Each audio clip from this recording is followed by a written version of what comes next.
Select చేసేసుకుంటుంది madam గారు ఏం కావాలో. మా మేడం గారి అన్ని భారీగానే ఉంటాయి. నేను ఇంకా మళ్ళీ ఇలాంటి చిన్న ఫ్రిడ్జే కొనుక్కుంటదేమో అనుకున్నాను.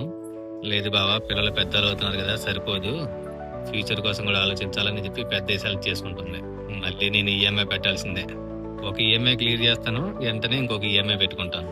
అది నా ప్లాన్ అనమాట. పర్లేదులే, ఇంట్లో ఆడవాళ్ళకి నచ్చిందే కొనాలండి.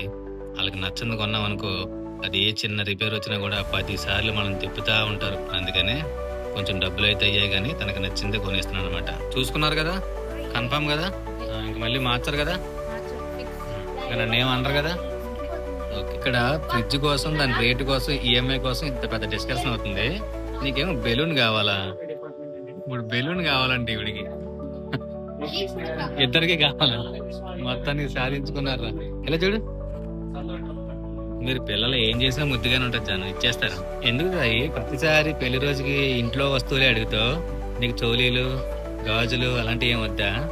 నాకెందుకు బావా, ఇంట్లో వస్తువులు ఉన్నాయనుకో సౌకర్యవంతంగా వాటిని ఉపయోగించుకోవచ్చు. మా ఆయన చూడండి, ఏదైనా వస్తువు కావాలంటే తీసిస్తాడు గాని 10 సార్లు లెక్కలేసుకుంటా ఉంటాడు బడ్జెట్. బాబాయ్ ఇచ్చాడా నీకు? అంత పెద్ద ఫ్రిడ్జ్ కొనుక్కుంటే ఎంత పార్టీ ఇచ్చినా చూడండి మా ఆవిడ. అంత పెద్ద ఫ్రిడ్జ్ కొని ఇచ్చాను, కొంచెం డబ్బులు ఎక్కువ పెట్టి మంచి పార్టీ ఇవ్వచ్చు కదా నాకు. చూడండి, సుగంధ వాటర్ పార్టీ ఇచ్చింది. పార్టీ అడిగితే ఈ ఆడవాళ్ళని నమ్మకూడదండి, అందుకే.